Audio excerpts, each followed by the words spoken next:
Welcome Welcome to Shade in to the Shading the City. City. I'm Treese, It's Nels. and we are jumping back into our 90-day Fiance review. I believe we are on, don't get me lying, because I don't know. But we're on episode, I think, 4 now. So yeah, we're getting into the season. I believe we've met all couples and everybody should be in no, we're on 5, sorry. And yeah, everybody should be in America now. So America. So yeah, let's get into it and let's catch up with our couples. Let's get shady.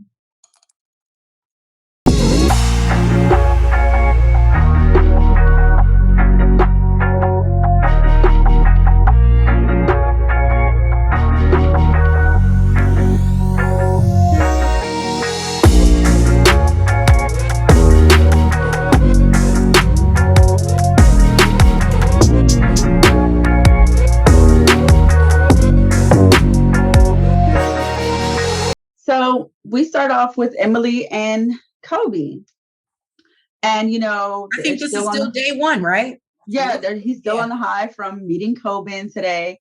And, they're sitting around, lounging on a couch, and Emily whips her titties out and starts breast pumping.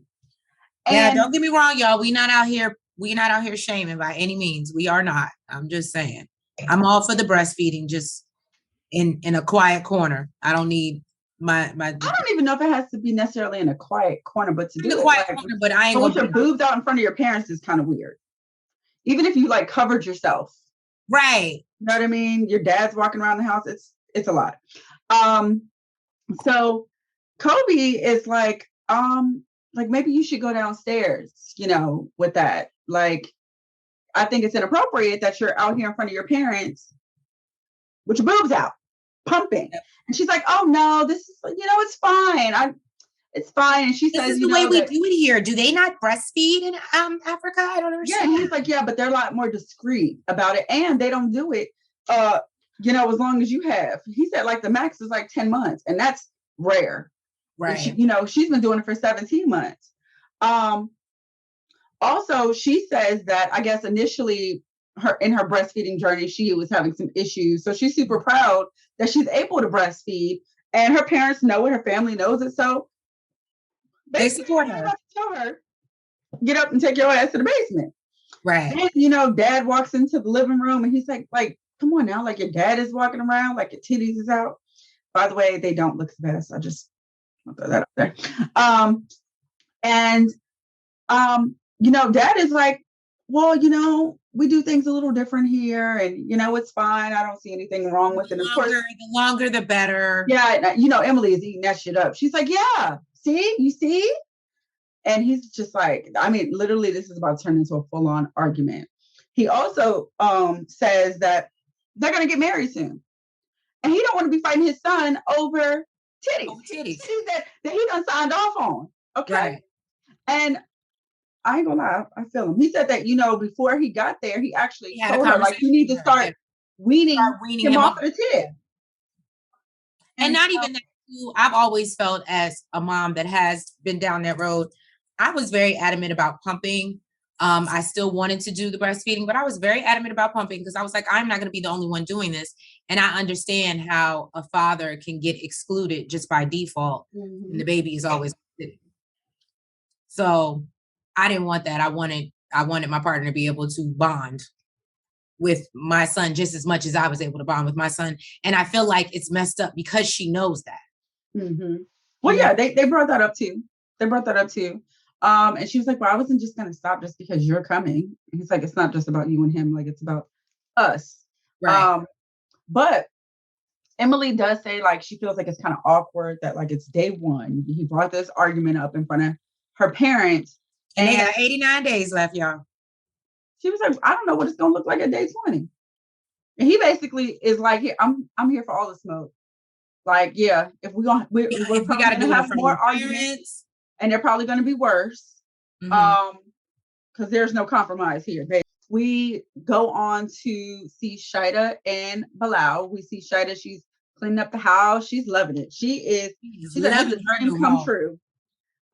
Look, she is grateful. Yes, she is. It's modern. is spacious. She is in heaven right now, okay? And we find out that he is bringing the kids by, Yusuf and Zeta. Yeah. And it was awkward as fuck. It was awkward as fuck. They did. I didn't realize she was that. She didn't seem that shy when she was talking to. She's shy, or she's just socially awkward. Yeah, yeah, damn, I didn't want to. And I would think someone who's shy would not have the balls to come at Bilal the way she did. That's true. Also, if you're socially awkward, there's things that you just don't know how to say shit. Okay? Right. The way she was coming across was extremely, extremely rude. And I think had she not been socially awkward, she could have said what she needed to say in a much more respectful, nicer way. So I don't know if she's shy or if she's just socially awkward.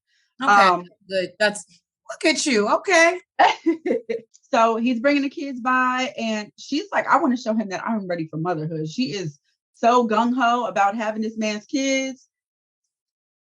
And he's like, I got 2 of my own already. But the kids get there. She is super quiet. There's like this super awkward silence. She looks really, really nervous.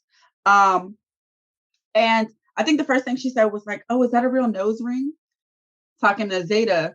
And she's like, no, it's not. She's like, okay, well, I have a real one. I think we're going to get along just fine because, we have a lot of things in common. I don't think you do, my good dear. You said what? I don't think you do, my good dear. So the kids basically said she is just what they expected because the dad warned them that she's shy. And Yusuf is like, yeah, I just need to get to know her more. They seem very respectful and very nice, but they're a little bit leery. It seems right. Like. So they decide to have a game night, and Shai is like, so I don't really play games like ever. Is it okay if I sit this one out? And they're like, no. Let's go. So like, okay. So she's gonna do it. You know what? I love the fact that they made her do it. Mm-hmm. Because I felt like it could have went. Bilal didn't even stand it. Like he could have not done it, and then they'd be like, "Oh, we don't like her." But they didn't even give her that chance. They were like, "No, you're just gonna play." Mm-hmm. And they could have still felt the same way. Like, well, we forced her to play, and she didn't want to. Yeah, they seem like really mature and really nice. I was gonna say, yeah.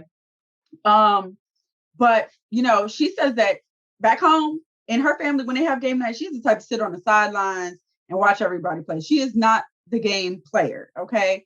But she's gonna do it because she wants to build a relationship with them. And they're playing a game of pool, but apparently she needs to learn how to play. She is really not a game player if you don't know how to play pool. I mean, Jesus Christ. I was gonna say, I feel like that's one of the first. Like, I don't know. So she. But I guess if you didn't grow up with a pool table, it may not be. I guess. Yeah. So she does ask the kids what they call their mother's husband, like uncle, or do they call him by his name? And Zeta says, we call him by his name. What would you like us to call you?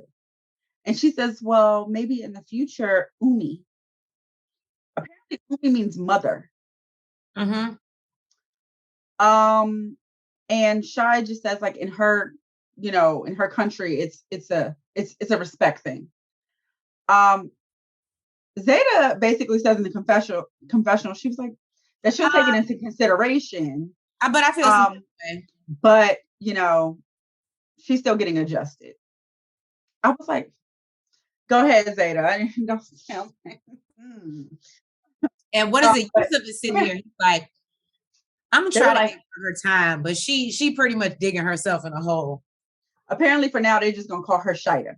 Right. Okay. Even Bilal kind of jumps in and he was like, maybe we can think of something fun or, because I think he felt his kid's vibe and was like, so that ain't happening at all. But she does think if they do not like her, this is not going to work.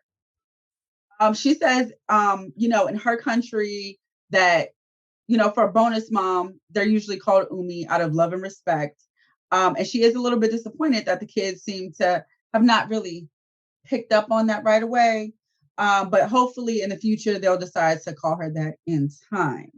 It's not looking good for you, homie. So they ask her if she wants kids. Now, this seems to be the topic of discussion a lot in this household here with Bilal. I think the family thing is kind of funny because she wants kids so bad, and Bilal is just like, I got two of mine. Yeah, he's like, no, I'm good. And she's like, yeah, like eventually. And they're like, Dad, do you want kids? And of course, Bilal skates around this shit. He's like, well, do y'all want a brother? Do you want siblings? Right. And I think Yusuf said that he wants a brother. He doesn't want no more girls. He's like, and Bilal was like, well, we'll have to see. Ultimately it's up to Allah. Mm-hmm. Good job. And Zeta just kind of laughed. She was like, yeah, we'll see. You're a little shady ass. I know, right? She's like, I ain't calling you Umi, and there's no kids coming from my daddy, okay? Right. I was gonna say, I get the vibe. She's a lot like her daddy. Ooh. So, no, we shall see if this works out for Shy, because kids don't like you. That's dead. He already said that. We are in America. So, Ari and Benny arrive at JFK Airport. He said that he's excited. And, we see Ariella's parents. I never remember the dad's name, but you know what? I have him as Mr. Weinberg. I know he's Dr. Weinberg. Dr. Weinberg. Look, he said, I went to school for how many years? Put some respect on my name. So we see Dr. Weinberg and Janice arriving to greet them. They have a cute little sign. She has on her crazy glasses. And, they're very excited. They have not, Dr. Weinberg says he hasn't seen Ariella and Avi in 10 months. And yeah. He only met Benny once. So this is it's very new for him. Ari's mom, Janice, is elated that they're here and very happy to see her grandson. Benny apparently took care of Avi most of the flight while Ariella slept, which I thought was super cute. Because that would probably never happen for me. That would probably be the other way around, 110%. So no, Janice says, although she's happy, Janice says, although that she's happy that they're here, she's a little anxious about what comes next and what they're going to do. Mm-hmm. But she lets them know that, you're in for the craziness. We're a crazy family. That's why I wore my crazy glasses. I said, I'm sure they're very enthusiastic family. That's what it gives me. So Benny says in his confessional that he hopes by moving to the U.S., this can be a fresh start. Ariella guarantees him that no one will throw wine in his face. And so, he says, I hope so. Ari said that she's feeling excited and hopeful, but she's concerned that they think they're getting a fresh start, but maybe their problems will just follow them and maybe worse than before. I guess we'll see. Move on to Patrick. If you don't remember Patrick is the one dating Thais. The beautiful Brazilian Thais. So he gets in the house and he says that with his brother, I don't remember his brother. John. She's the one that remembers the name, y'all. So he, comes to the house. John is there. And he says that he has a surprise for Thais. And he pulls out this black bag with this furball white dog in it. It was so freaking cute. I mean, adorable. Even the brother was like holding it and playing with it. So I thought it was super cute because he said that he got the dog so that, when he's gone at work, Thais has a companion. Like, how thoughtful is that? That was super cute. He didn't want her to be in the house alone, bored, like, when you coming home, what you doing, so he got her a companion to play with. See, I mean, he's not my type, but that energy is so my type. That's what I need in my life. That was super thoughtful. It was. Then we go to Brazil and we are introduced to Thais officially. She says she's 25 from Brazil. She's intelligent. She's smart. She's cool. She is clearly not humble. And really, she don't got a reason to be. She's a baddie. Okay. Um, she says she worked a lot as a model in Brazil. Um, but she cannot believe that she's literally leaving this whole life that she had in 2 days to go live in the US with Patrick.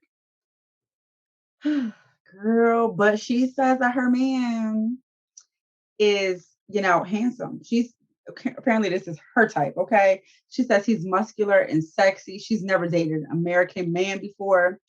She's never even spoke to another American before. Why are you making a face? Oh no. You looking like you want to say something. No, it's pretty. So then God, what is this? John? Don't The judge daddy? me. No. Patrick. So Patrick. Not the main character, man. Oh, I'm sorry. She also said that she thinks it's hard to find a good man in Brazil. And I heard some stories, so I can believe it. That's probably why she's dating an American. Anyways, Patrick calls her on FaceTime. I thought he was about to show her the dog, y'all. And he didn't. He just called her, see where she at with package. She's like, oh yeah, I'm almost done. And TLC and they messy ass show her clothes everywhere. Like, no, this bitch is lying. No, she's not. She lets him know that she's about to go see her grandmother and Mimi.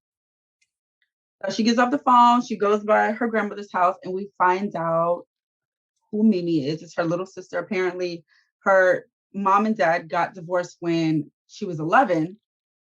And 5 years later, her mom had a daughter, which is her little sister, Mimi. And I guess she lives with her grandmother. And they're all super duper close. She says she goes over there every day for lunch. It was. I don't know why this scene. They're very close. It was breaking my seriously. This scene was really it was hard. It was hard. So, she tells her grandmother that basically her dad is supposed to be coming through. As her grandmother's super teary eyed, and she's like, don't be sad. I don't want anybody to be sad because I'm happy. I'm going. And her grandmother's like, this is a dream of hers. I am happy, because this is what she wants to do. It's her dream. She wants to go to the US and marry Patrick, but she's a crier, I'm a crier. But she says, basically, don't do that when my daddy comes because you're going to make him sad. And daddy don't know that she plans on moving to the US. He thinks that she's just going there to visit. For a little bit. What? She's about to be a whole wife. Okay? In 90 days. Right. She says that, her dad is overprotective. So she's worried about telling him. Apparently, he used to be chasing the boys away when she was going to school. He chased one down, ready to beat him up. It's serious. And he does not like Patrick.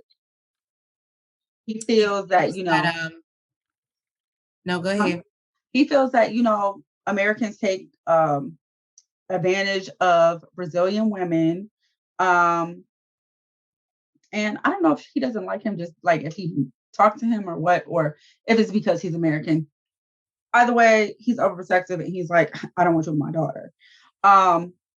So I don't know if he read too many articles or watched too much TV. It's the same thing with us in America.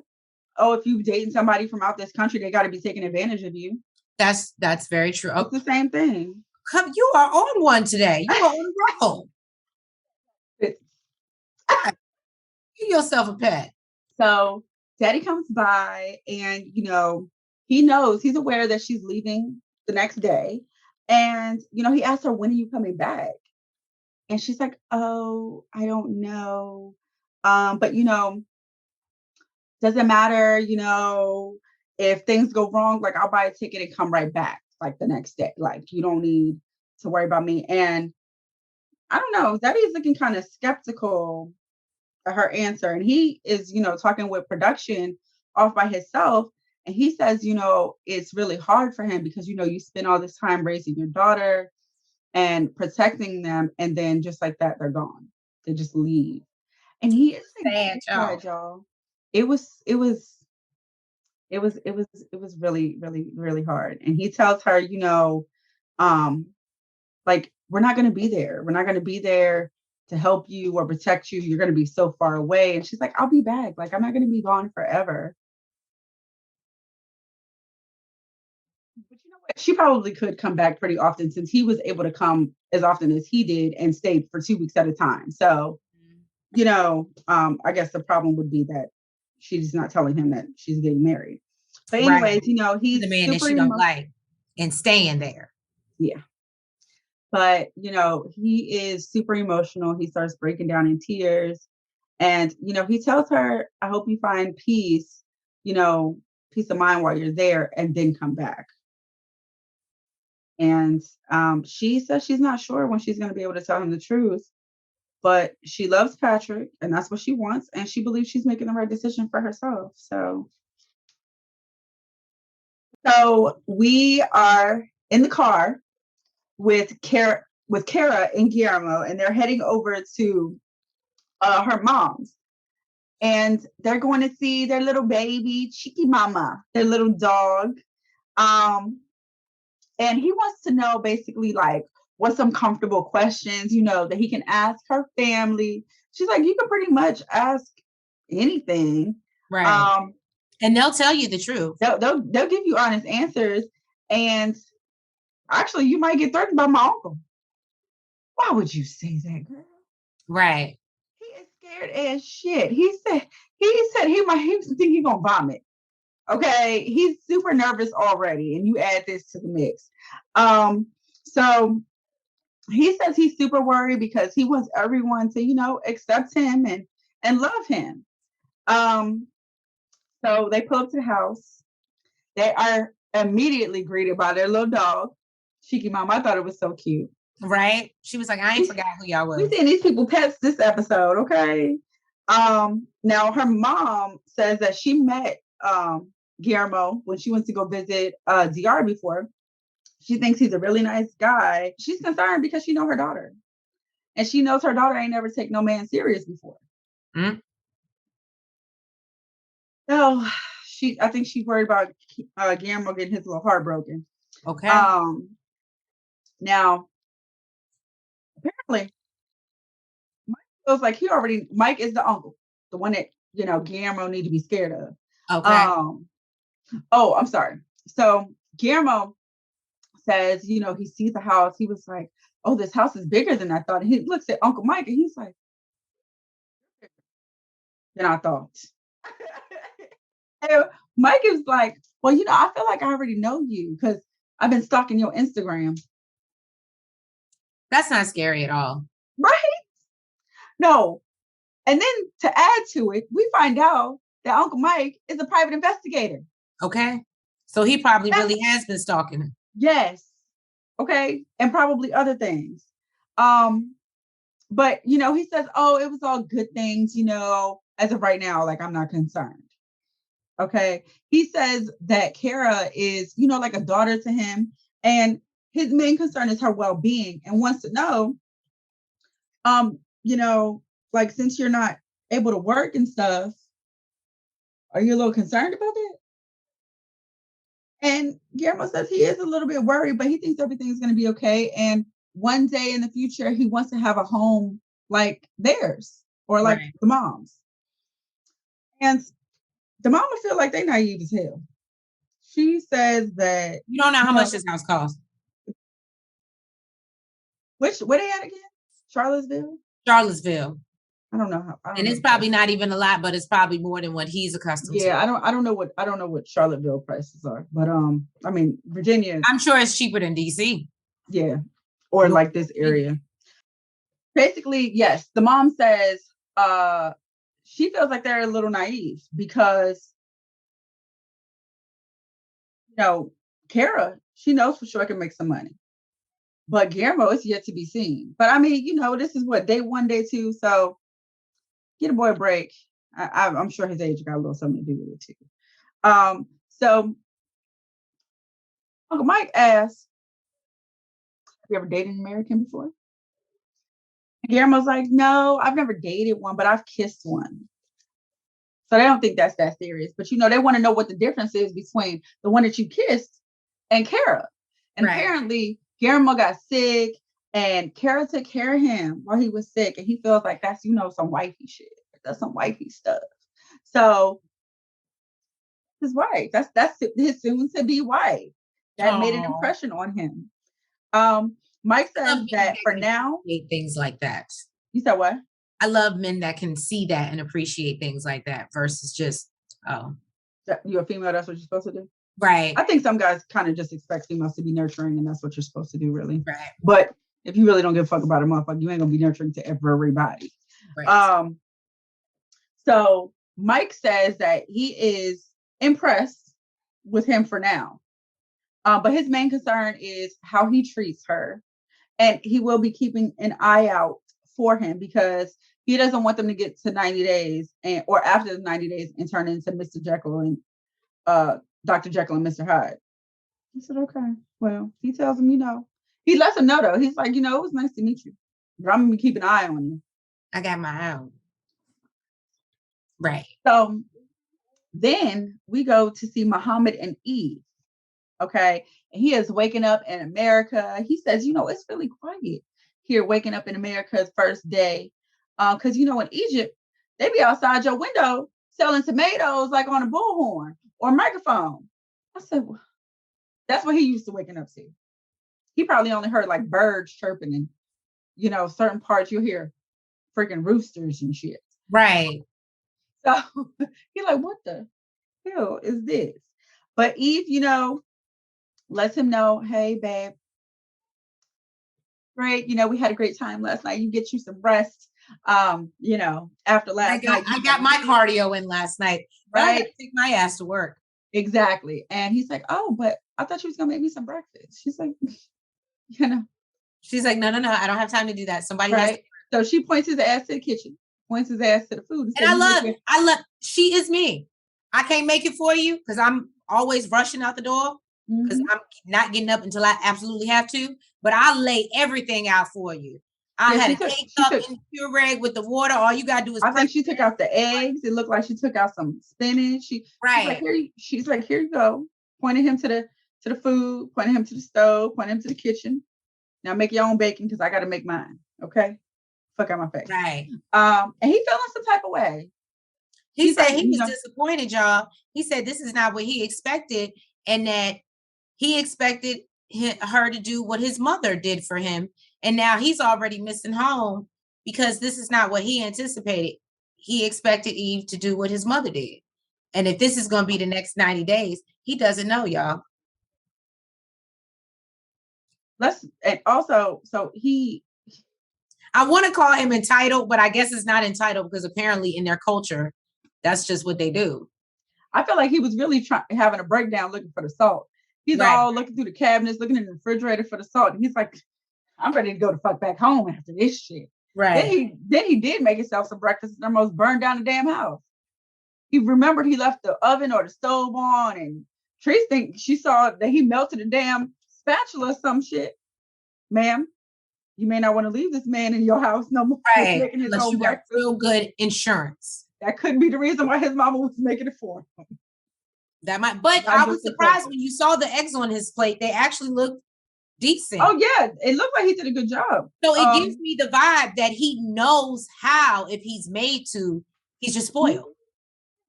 He sat at the table eating while the house burned down. Because and that's one thing, he even says to Eve, he says, where's the box for the bidet? And maybe I'll hook it up while you're gone. So it gives me that he's very capable of doing things. He just doesn't want to. Being treated a certain type of way. Right. We don't need those type of men over here. Right. Okay. Corbin and Emily are continuing their discussion / argument about her breastfeeding, and her father kind of intervenes and says, look, I hate to break up the love fest, but I'm about to go get your grandmother. So can we get this together? Can y'all figure this out and do this another time, basically?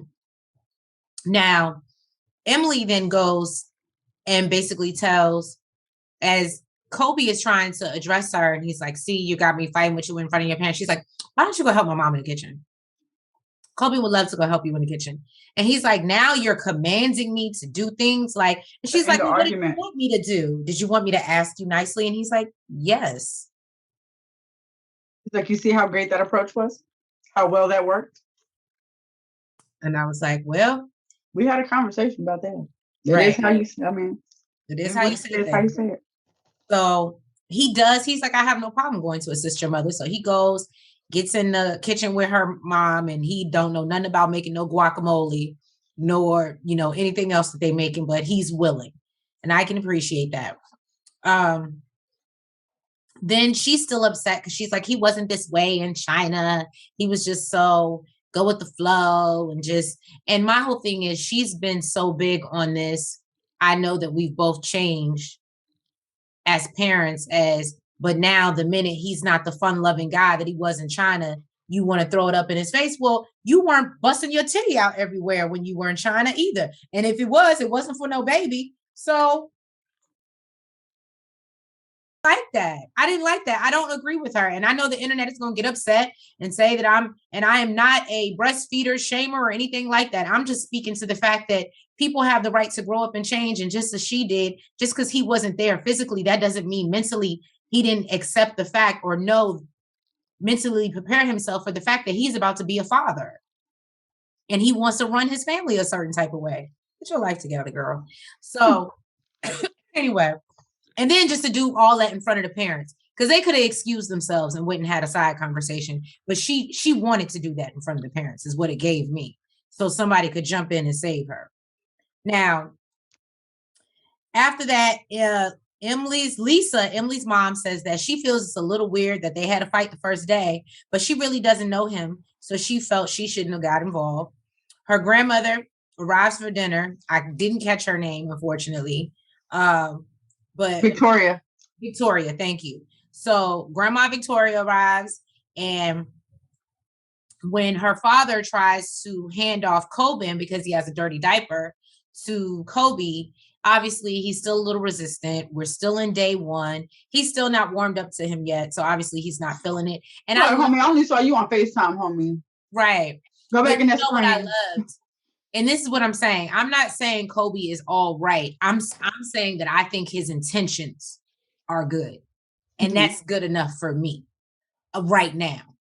Because the fact that he could have just said when the granddad was like, oh, I got it, and I'm going to take him. He could have been like, cool, thanks. And he's like, no, I'm going to sit there with you. I got to learn how to do this. He even watched the granddad do it. How to change the diaper. Mm-hmm. Let me tell you how many men that are uninterested, that these are their kids, that they've been with them since day one, don't do that. They'll be like, yeah, honey, you got it. So no, I'm sorry. Y'all gonna give my boy Kobe a break. Y'all really are. Anyway, and so no, we all sit down for dinner. His dad asked about how life in Cameroon is, and Nels, you might have to help me fill in some stuff here. He tells them that it's influenced by French and English culture. Mm-hmm. His dad was more on the French side, or French, and his mom was more knew the English. He says that he was a child that was had out of wedlock. His father was already married. So I didn't really catch whether he had a good relationship with his father or I think he basically said that, he wasn't raised by his father. So his English is better than his French, and his dad wasn't really in his life until like the age 14 or something like that. So he's trying to make up for a lot of the mistakes that his father made, but no, he didn't really say if they had like a good relationship or not. So then mom asked, well, we never heard the story on how you proposed. How did that happen? So I thought it was a cute, endearing story. And he says that, she always says she wanted somebody to get on one knee. So, I basically acted like I was tripping and falling, and I was falling to the ground. She went to catch me. And he was like, I was almost on my knee, but she wouldn't let me fall. And he was like, so I just pulled the ring out. And I said, that's super cute. I'm sorry. Now, was it cute that the ring was fake as all hell? And did Emily need to point that out at the dinner table? No. I just feel like she has no coup. I don't know. I'm starting not to like her. I feel like she has no coup. So then he asked him, well, how are things run in your culture? And he's like, well, the man is obviously the head of the household. He runs things. And they're like, everybody at the table was like, oh, shit. Good luck, bruh. And he's like, well, basically that's just how it is. And the grandmother leans over to him and she's like, I hate to tell you, but we do whatever Emily tells us to do. And that's the vibe that I get in this house. They do whatever Emily says and whatever she tells them to do. Why? I don't know. I mean, maybe it's great that they love you, but it's also to a fault because I can see the character flaws in you being spoiled like you are. And nobody ever correcting you and saying, maybe you fucked up or maybe, you know what I mean? Just comment on her bad decisions. Right. That's why she keeps making them and bringing them home. Well, I know the dad wanted to know what his expectations are, as far as the U.S. And his expectations are the great opportunities that he heard about in America. He is looking forward to taking advantage of those and getting a great job. And, Daddy is concerned. He was in a confessional crime, or trying to laugh away his tears because he doesn't believe that Kobe has a plan as far as how he's going to achieve this goal. But he does say, it is only day one. And, I guess we'll see. We'll see how this goes. Where's Shia and Bilal? Where's Shia and Bilal's house? And Shia's feeling a little home. She is missing everybody back home. So she decides to call her older sister, Judy.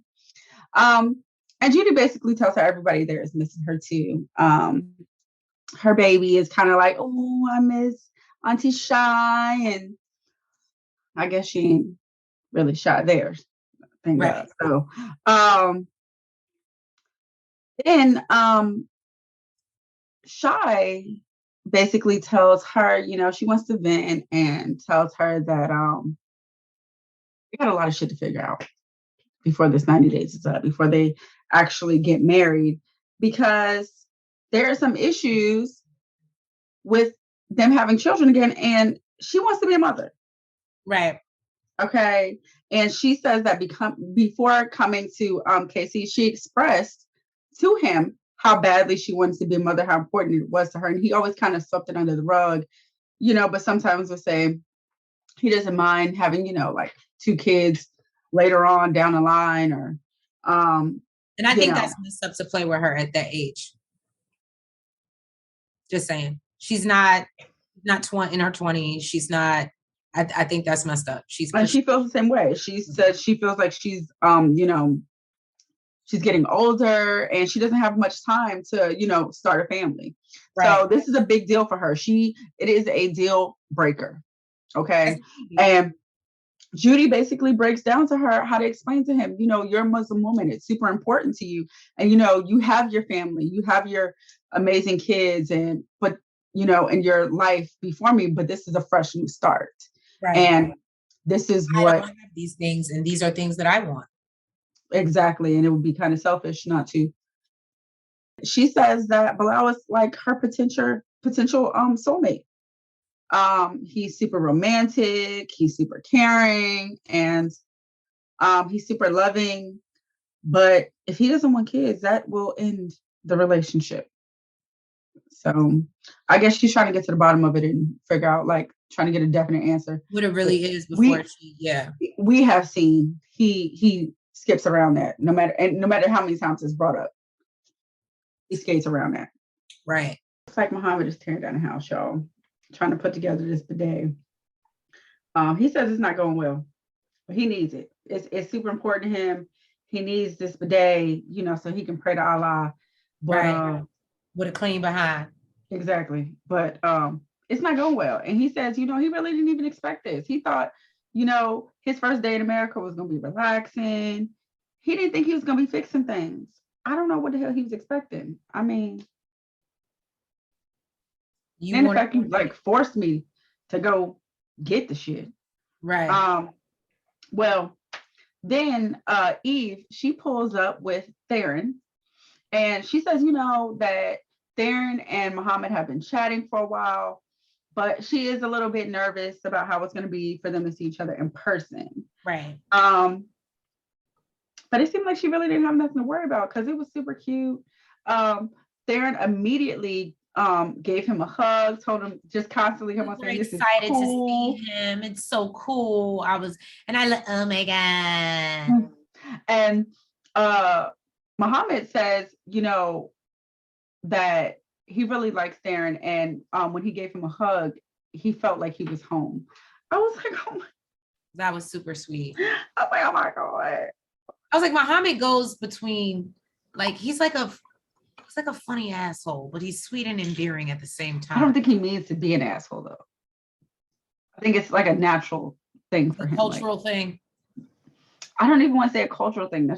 I think it's really a part of his personality, but it's because of how he was raised and how he was brought up. He's spoiled as fuck.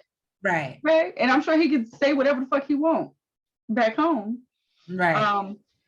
So we find out Mohammed has brought a gift for Darren. I thought that was super sweet as well. He was clearly thinking about him, and it's a bag of toys. He gave him a gift bag full of toys, and Darren is super excited, especially about these little fake bugs that he told him to put in his mama coffee. I thought that was now, what I am surprised about is that Mohammed didn't have nothing to say about, he was talking so much shit about his first day in America. I'm surprised he didn't mention that, his second night after having to make his own breakfast, that all he got for dinner was hamburgers and french fries. Hey, he ate it. He was like, this is really good. I don't know. He seemed a little shady. You think it was? Yeah, it seemed like he was trying to say it to be nice. He's like, what the fuck is right? Like, I don't want to be cooking my own food no more. So I'm gonna say I like this shit, but what the fuck is it? But he did. It looked like he scarfed it down. And he said it was good. Then Eve,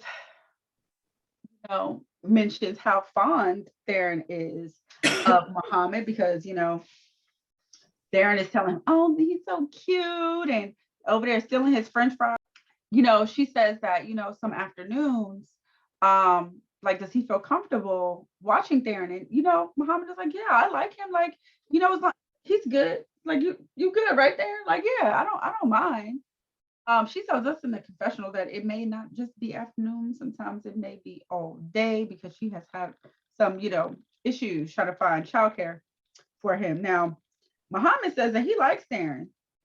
And, he loves his country and his family and his ability to have other dreams. But he ain't come here to be no babysitter.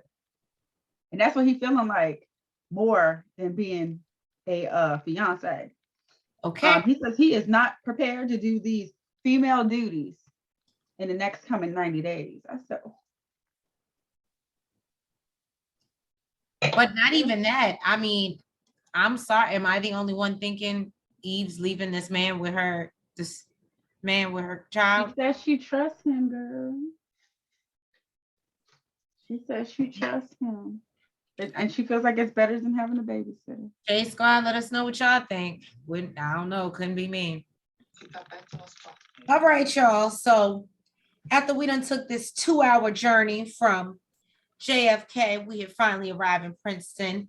And Janice and Dr. Weinberg are dropping Ariella and Benny and baby Avi off at their new apartment that they have rented for them. Mama Janice done rented them a place. She done got them a year lease. She's been paying for the security deposit.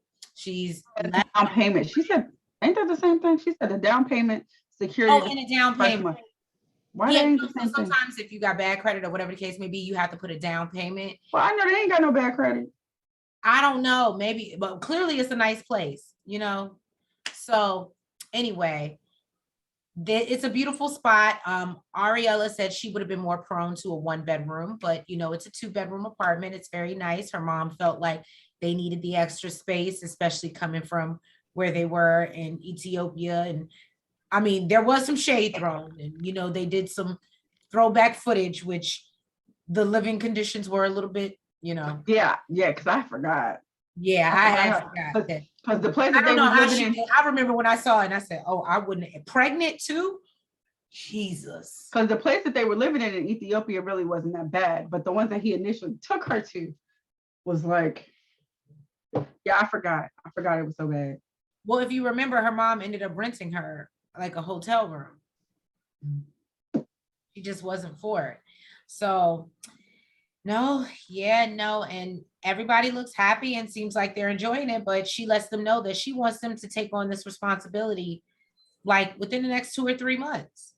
And Ariella comes off a little bit probably entitled, ungrateful, and complains that she feels like if it were her choice and if she had the opportunity, she would have done something different. And the fact that they've locked her into these bills without, and they don't have jobs yet, is a lot of pressure on them, and they don't know what the future holds. And I said to Nels, she act like they really gonna kick her out.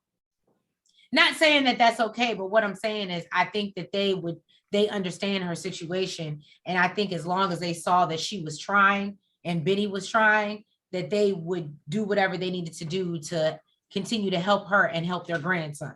I don't doubt that for a second, because they've already went above and beyond. Am I wrong in that? No. So, and then she has the nerve to say, oh, come back tomorrow when I've gotten some more sleep and maybe I can be more appreciative. I would have took my keys and said, well, your ass sleep outside then.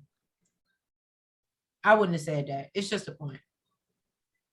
They are really tired after a 24-hour flight and then 2-hour drive to Princeton. I had no idea it's 2 hours from JFK to where they were going. They probably really are just tired. So Patrick, he is getting ready for Thais's arrival, and apparently he's done a lot of things because he wants to look amazing for when she gets there. He says that he got a facial, his haircut, lost some weight, and even got his back waxed. He said something else. I just don't remember what it was, y'all. I'm sorry. He is nervous about John being there when Thais gets there because we know she don't want him there. And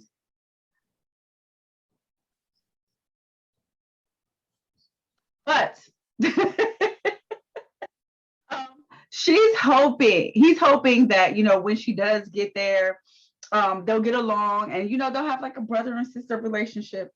I don't really much seeing that happen, but yeah, that's it is what it is.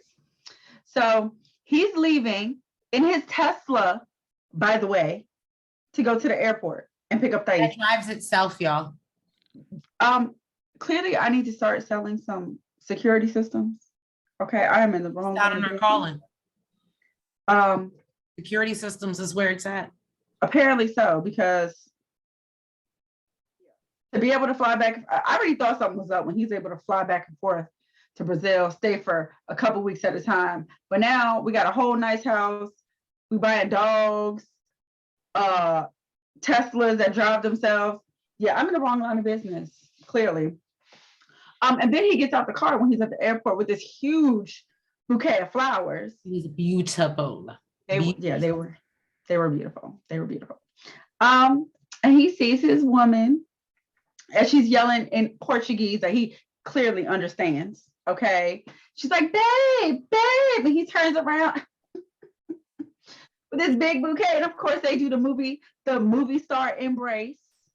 The arrival run, y'all. Y'all know what it is. Arrival run. And she tells him that he looks great. Like he looks amazing. I love that she's attracted to him. Yes. I mean, because she's a baddie. And very cute. I don't know what it's gonna be like when she sees other Americans, but she thinks that he looks great. Okay.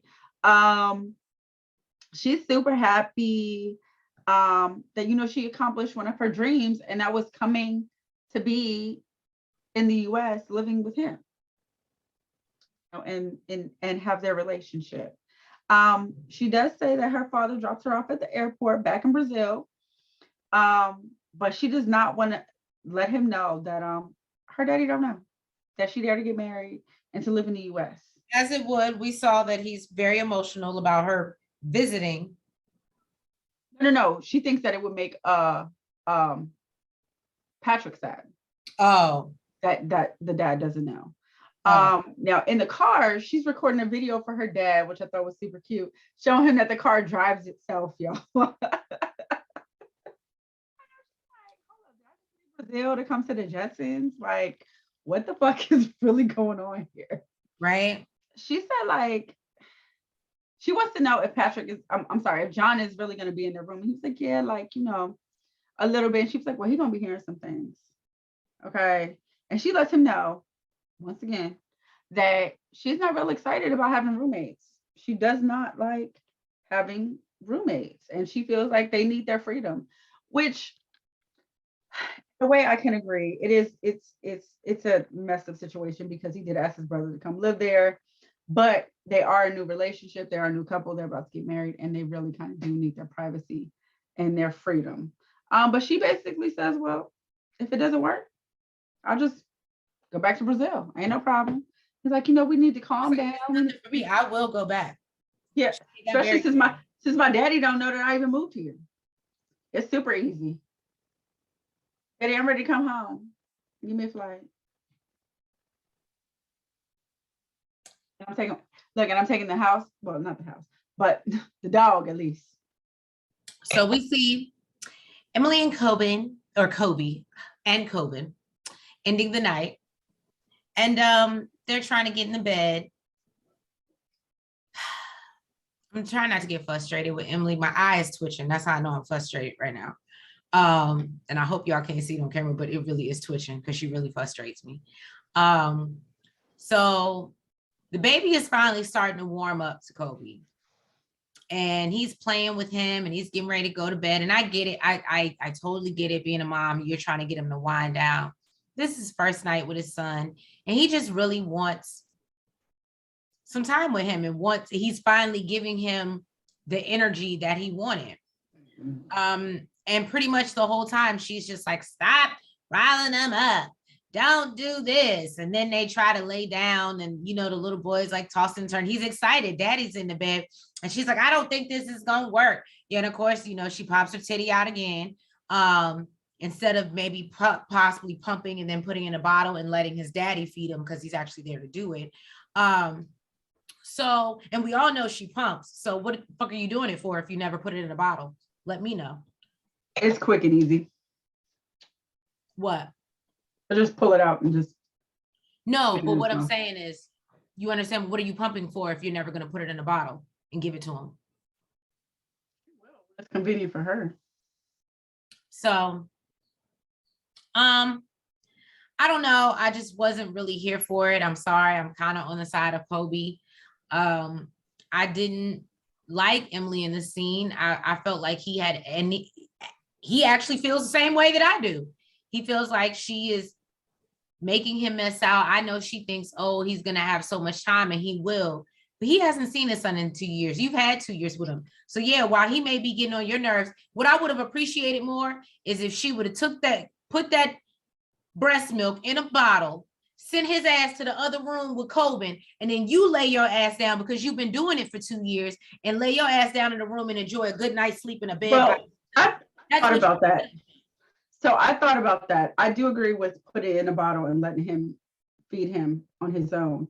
But I did think about maybe she could have left the room, but Corbin probably wouldn't have let her. True.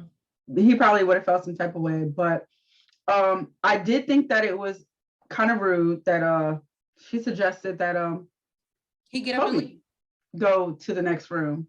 And he feels kind of like, I was sleeping alone in Cameron. I came here to be with my son. Like, this is, he's frustrated as fuck. He's frustrated because what he said was, I'm sorry, it's discouraging. Right. And he actually suggested to her to get a bigger bed before he got there so they could all sleep in the bed together. Now, I will say this, in that instance, when you're not paying for anything, you can't be running around demanding people buy shit because you want it. I get that. So that's the one thing I'm going to say in her defense, because it don't seem like she's... But did he not sell his cafe in order to send her money? Hey, that's a good point. You're on one today. You're on a roll. I don't think. Yeah, I don't. Doesn't she babysit or something like that? I don't know how much she's getting, but I mean, she was all hell bent on how much he made from the cafe and all this. So, I mean, if that was the case and that was the issue, then she could have just simply said, "Okay, I don't mind getting another bed. I can order one. Give me your card information." Right. You know what I mean? Rather than just not doing it. So really, no, I do agree with she could have pumped and slept in the same bed, turned her ass over, and let him do it. Let him take care of it. And I don't think he would have minded. I don't think he would have either. Even if Corbin would have stayed up till 4, 5 o'clock in the morning, I think he would have stayed his ass up right with him. And I think she's just so attached to, I don't know. This is gonna be interesting. Because he's trying to get involved, and I'm not going to say it's an unhealthy attachment because she's been the sole provider and parent, but at the same time, it's almost unhealthy because you won't even let him get in where he fits in or where he's supposed to fit in.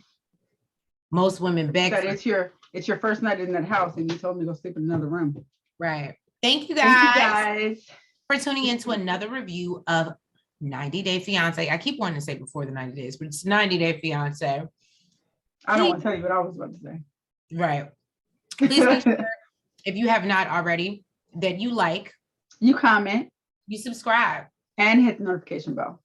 And please make sure that you are following us on all platforms. And we will catch you next week for another review, hopefully a little more timely, but we will catch you next week for another review of 90 Day Fiance. Love you guys. Have a great night. Mwah. Front, back, side to side. Make sure you go like and subscribe. Front, back, side to side.